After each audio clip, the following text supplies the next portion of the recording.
ದೇವ ಮೇಗುಂಡೇಶ್ವರ, ನಿನ್ನ ಕರುಣೆ ಕಟಾಕ್ಷ ಈ ರೈತನ ಮೇಲಿದೆ.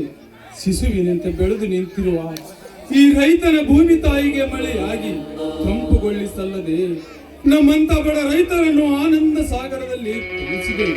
ನೋಡಪ್ಪ, ನಮ್ಮಂತ ರೈತರು ಬದುಕಿ ಬಾಳಬೇಕಾದರೆ ಸದಾ ನಿನ್ನ ಕರುಣೆ ನಮ್ಮ ಮೇಲೆ ಇರಲಿ ತಂದೆ, ನಮ್ಮ ಮೇಲೆ ಇರಲಿ.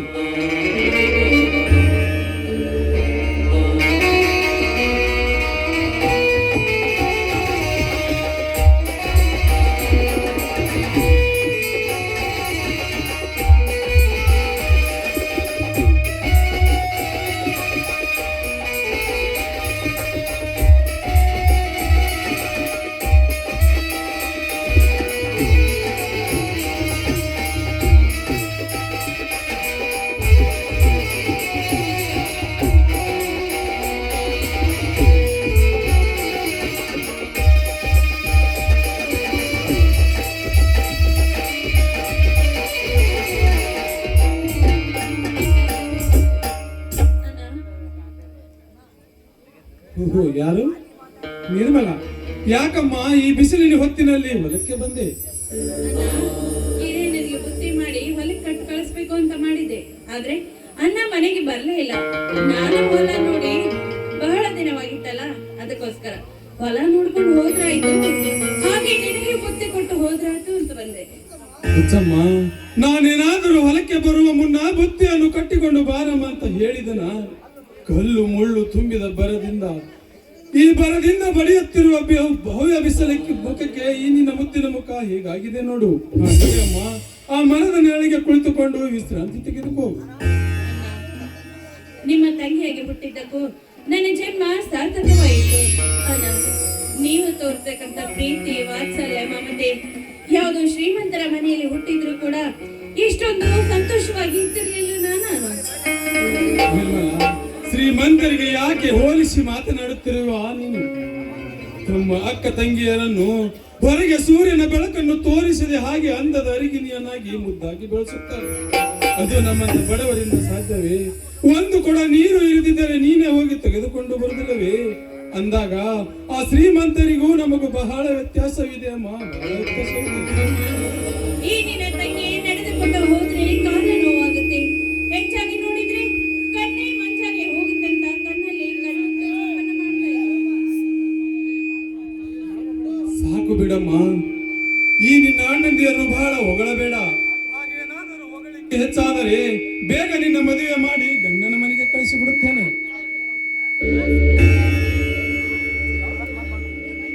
ಹೋಗೋಣ, ನಾನೇನಾದ್ರೂ ಅಂದ್ರೆ ಸಾಕು, ಮಾತೆತ್ತಿದ್ರೆ ಬರೀ ಮದ್ವೆ ಮದ್ವೆ ಅಂತಾನೆ ಹೇಳ್ತಿರ್ತಾ ಇಲ್ಲ ನಾ.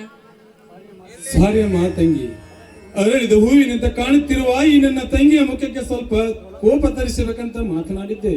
ಹಾ ತಂಗಿ, ನೀನು ಇಲ್ಲೇ ಇರು, ನಾನು ಗೌಡರ ಹೊಲಕ್ಕೆ ಹೋಗಿ ಸ್ವಲ್ಪ ಹೋಗಿ ಬರುತ್ತೇನೆ. ಆಯ್ತಣ್ಣ, ಹೋಗಿ ಬಾ, ನಾನು ಇಲ್ಲೇ ನಿನ್ಗೋಸ್ಕರ ಕಾಯ್ತಾ ಇರ್ತೇನೆ. ಎಂತ ಪುಣ್ಯವಂತ, ಇಂತಹ ನನಗೆ ನಾನು ತಂಗಿಯಾಗಿ ಹುಟ್ಟಿ ಬಂದು ನನ್ನ ಜನ್ಮ ಸಾರ್ಥಕವಾಯಿತು.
ಇದೇನು ನಿರ್ಮಲಾ ಹೀಗೆ ಕೇಳುತ್ತಿರುವೆ?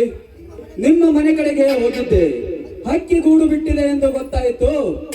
ಗೂಡು ಬಿಟ್ಟಿರೋ ಹಕ್ಕಿ ಹೊಲದಲ್ಲಿರ್ಬೇಕೆಂದು ಇಲ್ಲಿಗೆ ಬಂದೆ. ನೋಡಿ ದೇವರಾಜ್, ನಮ್ಮನ್ನ ಇಲ್ಲೇ ಹೊಲದಲ್ಲಿದ್ದಾನೆ, ದಯವಿಟ್ಟು ಆದಷ್ಟು ಬೇಗನೆ ನೀವು ಇಲ್ಲಿಂದ ಹೊರಟು ಹೋಗ್ಬಿಡಿ. ಯಾಕೆ ನಿರ್ಮಲಾ, ಅಂದ ಅಂದು ಪ್ರಥಮ ದಿನದಂದು ಕೂಡಿದಾಗ ನೀನೇ ಹೇಳಲಿಲ್ಲವೇ ಪ್ರೀತಿ ಮಾಡಬಾರದು, ಮಾಡಿದರೆ ಜಗತ್ತಿಗೆ ಹೆದರಬಾರದು ಅಂತ. ನೋಡಿ ದೇವರಾಜ್, ಅವತ್ತೇನು ತಿಳಿಯದ ಮನಸ್ಸಿನಿಂದ ಆ ರೀತಿ ಮಾತನಾಡಬೇಕೆ?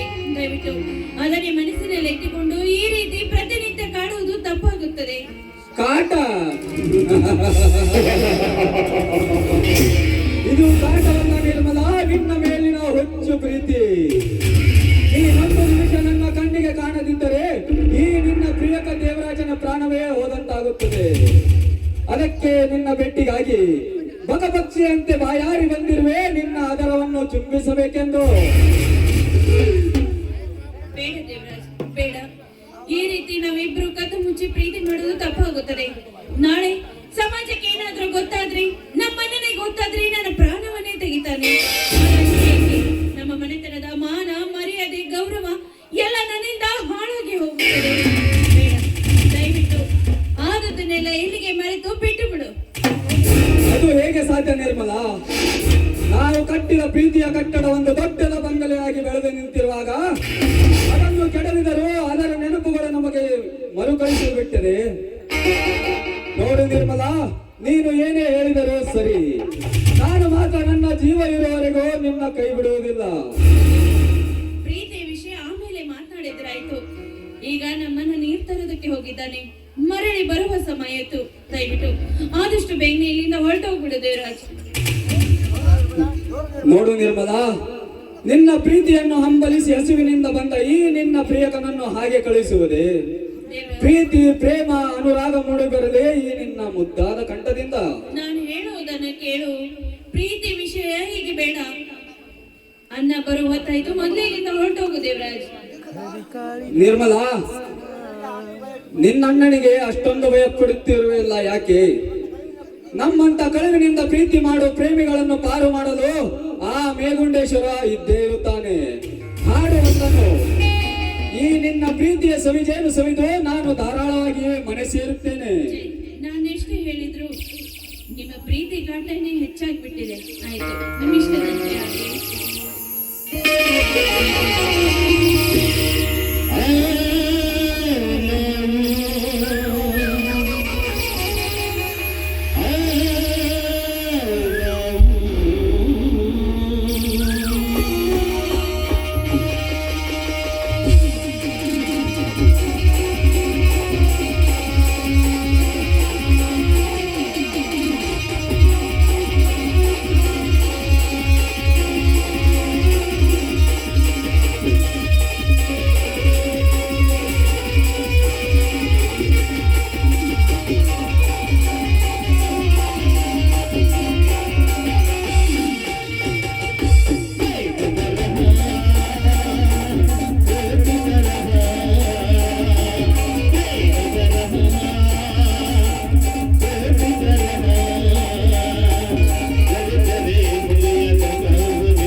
ನಿರ್ಮಲಾ, ನೋಡಲಿ, ಆ ಕೆರೆ ಹತ್ತಿರ ನಿಮ್ಮಣ್ಣ ನೀರು ತೆಗೆದುಕೊಂಡು ಬರುತ್ತಿದ್ದಾನೆ. ನಾನು ಇನ್ನೂ ಇಲ್ಲೇ ಇದ್ದರೆ ನಿನಗೆ ಅಪಾಯ. ನಾಳೆ ಮತ್ತೆ ಎಲ್ಲೆಲ್ಲಾರು ಭೇಟಿಯಾಗೋಣ. ಟಾಟಾ, ಬಾಯ್ ಬಾಯ್.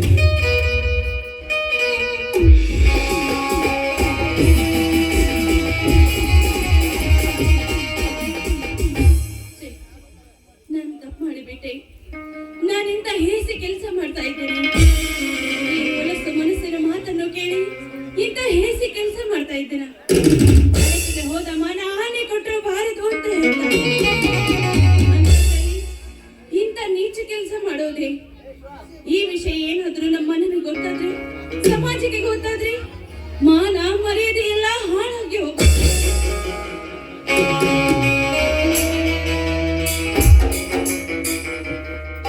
ತಂಗಿ ನಿರ್ಮಲಾ, ಯಾಕೆ ಒಬ್ಬಳೆ ಮಾತನಾಡುತ್ತಾ ನಿಂತಿರಲಿಲ್ಲ? ಆ ಮರದ ನೆರಳಿಗೆ ಕುಳಿತುಕೊಳ್ಳಬಾರದು? ಅಣ್ಣ, ಇಲ್ಲಣ್ಣ, ನೀನು ಬರೋವರೆಗೆ ಮರದ ನೆರಳಾಗಿ ಕೂತಿದ್ದೆ. ಆದ್ರೆ ನೀನ್ ಬರೋದು ತಡವಾಯ್ತಲ್ಲ, ಅದಕ್ಕೋಸ್ಕರ ನಿನ್ನನ್ನೇ ನೋಡುತ್ತಾ ಅಂತ ಬಂದೆಣ್ಣ. ಹೌದಮ್ಮ, ಆ ದೇವೇಗೌಡರ ಆಳು ಮಗ ಸ್ವಲ್ಪ ಮಾತನಾಡಿಸೋ ನಿಂತ, ಅದಕ್ಕೆ ಸ್ವಲ್ಪ ಟೈಮ್ ಆಯ್ತು. ನಡೆಯಮ್ಮ, ಆ ಮರದ ನೆರಳಿಗೆ ಕುಳಿತುಕೊಂಡು ಊಟ ಮಾಡೋಣ. ಬಾರಣ್ಣ, ಹೋಗೋಣ.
ಇವನೊಬ್ಬ ದೊಡ್ಡ ಬಿಸ್ನೆಸ್ ಮ್ಯಾನ್ ಇರಬಹುದು. ಯಾರನ್ನು ಕೇಳಿದರೂ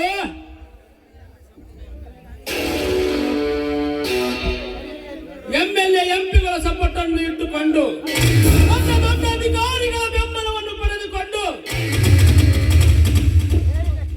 ಕೇಳಿದಷ್ಟೇ ಲಂಚವನ್ನು ಕೊಟ್ಟು ಶ್ರೀಮಂತರ ಮಕ್ಕಳಿಗೆ ನೌಕರಿಯನ್ನು ಕೊಡಿಸುವ ಗ್ರೇಟ್ ಕ್ರಿಮಿನಲ್ ಮ್ಯಾನ್ ಶರ್ಮಾ.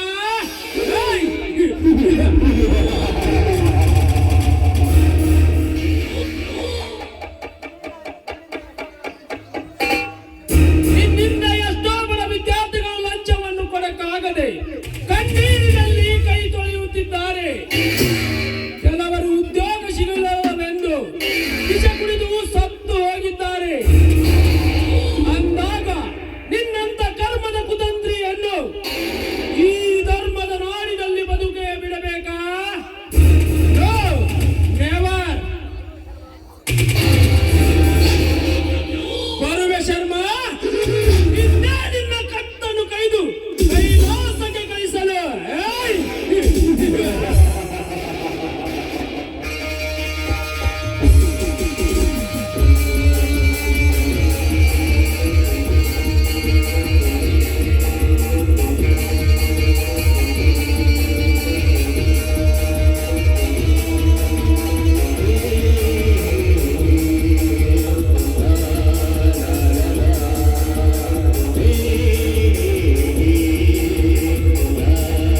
ದಾರಿಯಲ್ಲಿ ಹುಲು ಹುಟ್ಟಿದೆಂದು ತಿಳಿದುಕೊಂಡರೆ ಹಿರಿಯಾಗಿ ಹುಟ್ಟ ಬಿಟ್ಟ ಸೂಳೆ ನನ್ನ ಮಗನೇ.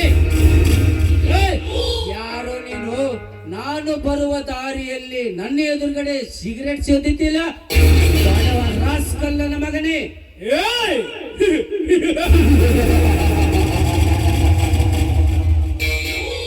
ಊಟ ಇಲ್ಲದೆ 40 ದಿನ ಬದುಕಬಹುದು, ನೀರು ಇಲ್ಲದೆ 8 ದಿನ ಬದುಕಬಹುದು, ಗಾಳಿ ಇಲ್ಲದೆ 3 ನಿಮಿಷ ಬದುಕಬಹುದು.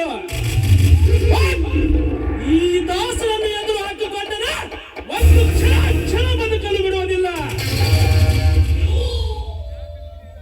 ನಾನು ಯಾರೆಂತೂ ಗೊತ್ತಿದ್ದರು ನನ್ನ ಎದುರುಗಡೆ ಮಾತಾಡುವುದಲ್ಲದೆ ಸಿಗರೆಟ್ ಸೇದತಿಯಲ್ಲಿ ಮಗನೇ.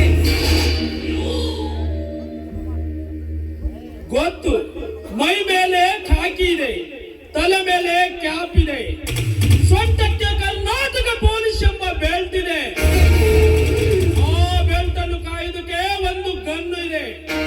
ಅಂದಾಗ ನೀನೊಬ್ಬ ಪೊಲೀಸ್ ಸಬ್ ಇನ್ಸ್ಪೆಕ್ಟರ್ ಅಂತ ನನಗೆ ಚೆನ್ನಾಗಿ ಗೊತ್ತು.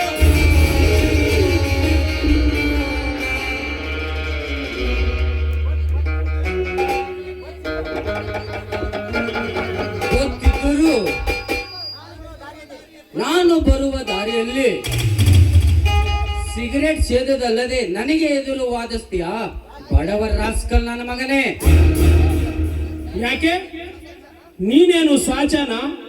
ಮೊನ್ನೆ ಆನಂದರಾಜನಲ್ಲಿ ಕಂಠ ಪೂರ್ತಿ ಕುಡಿದು ಸಪ್ಲೈ ಮಾಡಿ ಇವತ್ತು ನನಗೆ ಸಂಪರ್ಕ ಇಟ್ಟುಕೊಂಡು ಬೆತ್ತಲೆಯಾಗಿದ್ದು ನನಗೆ ಗೊತ್ತಿಲ್ಲವೇ?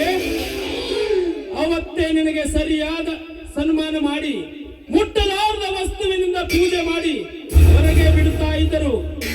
ಎಲ್ಲರಿಗೆ ತಾಳ್ಮೆ ಹೇಳಿ ನನ್ನ ಕಾರಿನಲ್ಲಿ ಹತ್ತಿಸಿಕೊಂಡು ಸೇಫಾಗಿ ಮನೆಗೆ ಬಿಟ್ಟು ಬಂದೆ. ಅಂದರೆ ನೀನು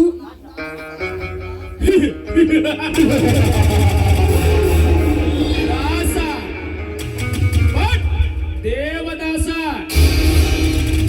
ದೇವದಾಸನಾ? ಹೌದು, ಅದೇ ದೇವದಾಸನೇ ಈ ದಾಸ. ಸ್ವಾರಿ ದೇವದಾಸ, ನೀನಂತ ತಿಳಿಲಾರ್ದೆ ನಾನು ಏನೇನೋ ದಯವಿಟ್ಟು ಮಾತನಾಡಿಬಿಟ್ಟೆ, ನನ್ನನ್ನು ದಯವಿಟ್ಟು ಕ್ಷಮಿಸು. ಅವತ್ತು ನೀನು ನನ್ನ ಮಾನ ಮರ್ಯಾದೆಯನ್ನು ಕಾಪಾಡಿದ ಪುಣ್ಯಾತ್ಮ ನೀನು. ಕ್ಷಮಿಸುವುದು ಕಾಯುವುದು ಈ ದಾಸನ ಧರ್ಮ. ಆದರೆ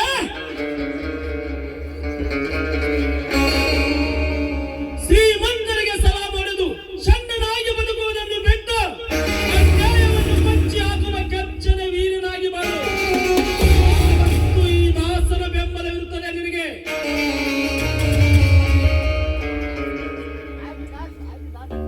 ಆಯ್ತು ದಾಸ, ಇನ್ನು ಮುಂದೆ ಬಡವರ ರಕ್ಷಣೆಗಾಗಿ ನೀತಿ ನ್ಯಾಯದಿಂದ ಬಾಳಿ ಬದುಕು ತೋರಿಸುತ್ತೇನೆ. ಅವತ್ತು ನೀನು ನನಗೆ ಮಾಡಿದ ಉಪಕಾರಕ್ಕೆ ನಾನು ಏನು ಮಾಡಿದ್ರು ಕಡಿಮೆನೆ. ನಿನ್ನ ಫ್ರೆಂಡ್ಗಾಗಿ ಇವತ್ತು ನಾನು ಒಂದು ಪಾರ್ಟಿಯನ್ನು ಕೊಡುತ್ತೇನೆ ಬಾ ದಾಸ.